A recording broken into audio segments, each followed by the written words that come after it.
Ayan, so what's up mga ka-food trip? Good morning. Ayan, so this is Sir Jeffrey's Kitchen and ngayon magluto tayo ng broccoli at tokwa, yung firm tofu. So tara, samahan mo ako at magluto tayo ng pambaon natin. Tara! Ayan, so una nating kinuha ay ang ating white onion. Ayan, tapos tagkalin lang natin yung balat. So itong white onion na to, ito yung katamtamang laki lang. Kasi 'di ba normally yung mga white onion malalaki. So ito yung tama lang na panggisa. Tapos hiniwa lang natin yan ng medyo maliliit. Ayan, pagkatapos niyan isunod natin yung ating bawang. So ito, set aside lang natin to. Ayan. Tapos sa bawang natin maghihiwa tayo ng 4 cloves ng bawang. Sige, drugin lang natin para mas mabilis matanggal ang balat. Ayan, o, diba? Napakasimpleng tanggalin na kapag ganyan yung ginawa mo kaysa yung mano-mano pa. Yan.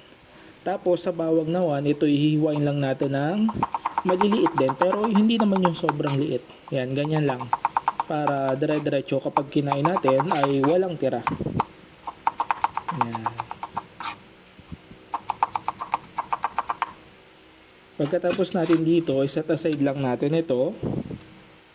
Ayan, tapos isunod na natin yung ating bell pepper. So ito yung magpapabango sa ating lutuin at the same time napakasarap nito.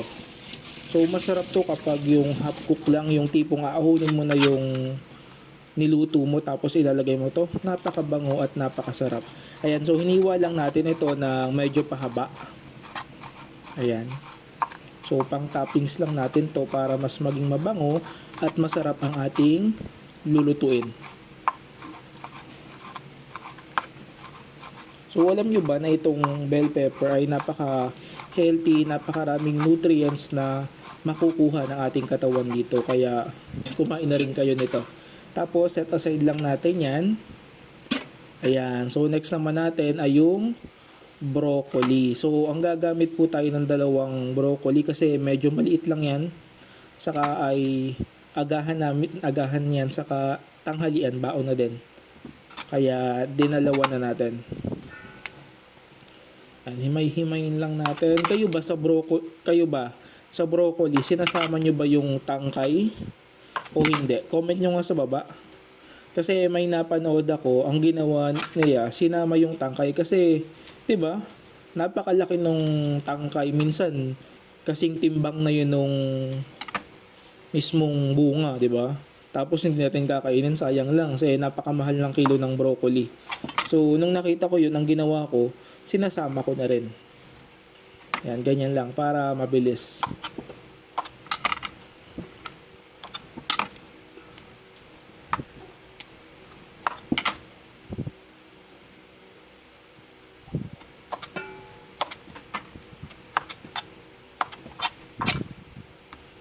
Ayan, yung tangkay natin. Tinagka lang natin yung pinakababa kasi medyo matigas na yung at medyo hindi na maganda yung kulay. Ayan, kukunin lang natin yung pinakagitna, ganyan o. 'Di ba? Kasi malambot na yung parts na yan at pwede pang kainin naman. Yeah, 'di ba? Sayang kasi bibili ka napakamahal niyang broccoli tapos sasayangan mo yung parts na yan. So hiwalay lang natin siya kasi yan, medyo matigas siya. Diba para nagbabalat lang tayo ng tubo. So kayo, pag nagluto kayo, sinasama nyo ba to? Comment nyo ha, tayin ko kayo.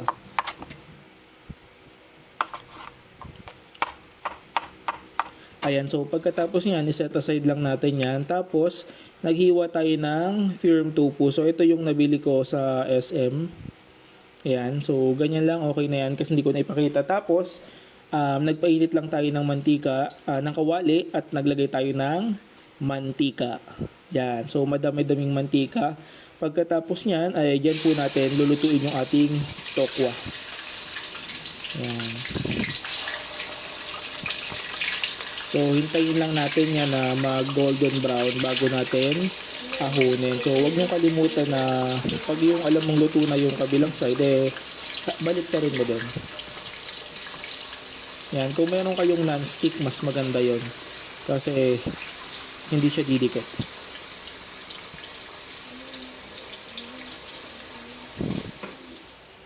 Ayan, so medyo dumikit na ito nung niluto ko sa kawaling ito.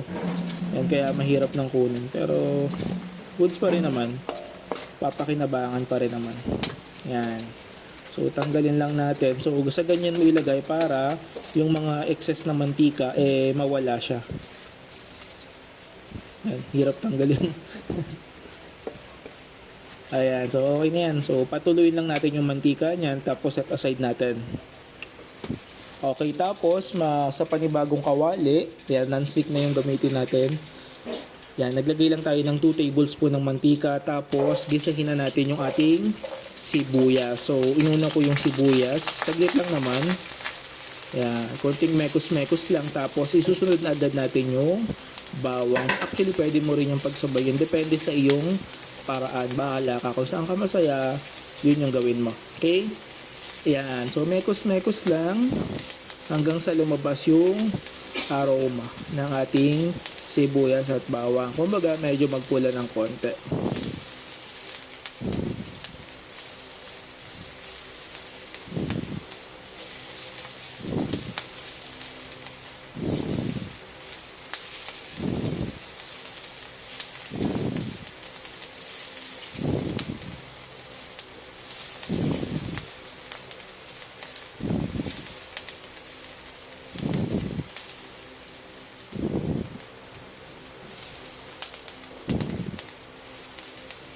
Yan, so kapag okay na, isunod na po natin yung ating tokwa. Ayan, no? So yung tokwa natin medyo nadurog na ibang part pero okay pa din yan. Ayan, tapos isinabay na natin yung ating broccoli, yung tangkay ng broccoli. Kasi yung part na yon medyo matigas ng konti. Ayan, tapos sinunod na rin natin yung normal na broccoli. Ayan, o yung mga bunga. Sarap yun, no? Diba yung kulay pa lang, itsura pa lang, nakakabusog na, nakakatakam na sa mata, diba? Yan, tapos naglagay tayo ng kikuman, naglagay din tayo ng paminta, 2 teaspoon ng paminta siguro yan. Tapos yung kikuman na toyo, soy sauce, 1 tablespoon lang.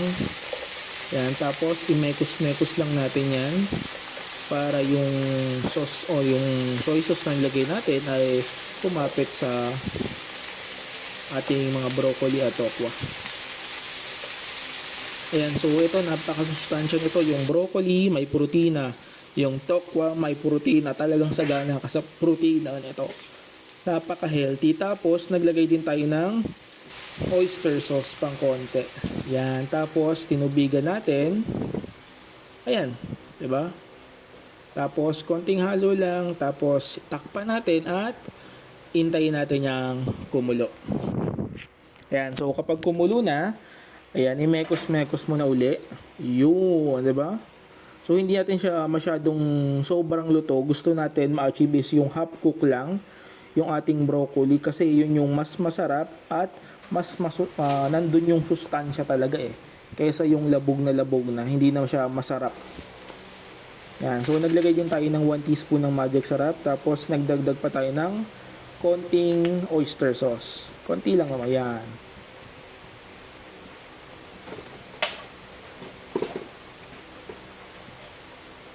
Ayan, tapos tinikman natin kung okay na.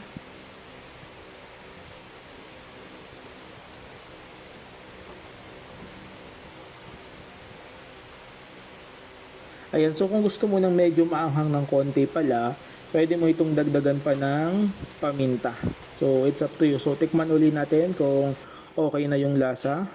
Ayan, okay na yung lasa. So, kung pagkatapos yan, since isang kulo na lang yan, pwede nating ilagay yung ating bell pepper. So, sa mga oras na yan, lalo na pag kumulo yan, napakabango no ating niluto gawa ng bell pepper. At syempre, nagpapasarap din yan. Yan. So, isang kulo pa. Yan. So, kapag kumulo na, haluin mo lang ng konti. So, solve na ang ating agahan, pati tanghalian dito sa ating ulam na to. Talagang napakasarap.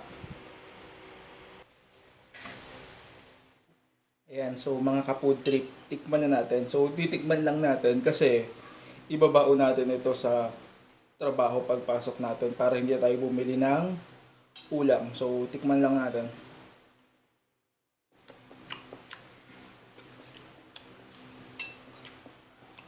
Broccoli.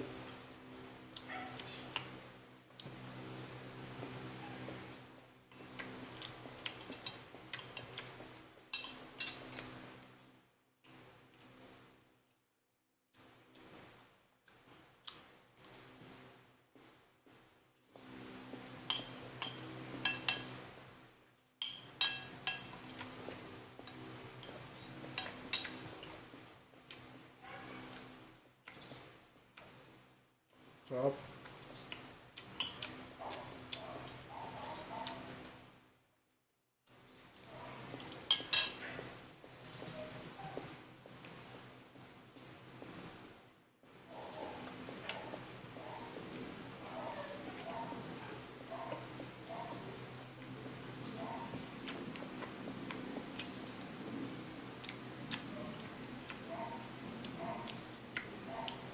Ayan, so mga ka-food trip, ito yung babaunin naming ulam. Ayan, so yung broccoli, tapos syempre konting rice. Ayan.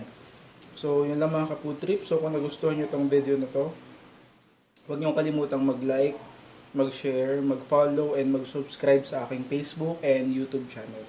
So, maraming salamat and God bless you all.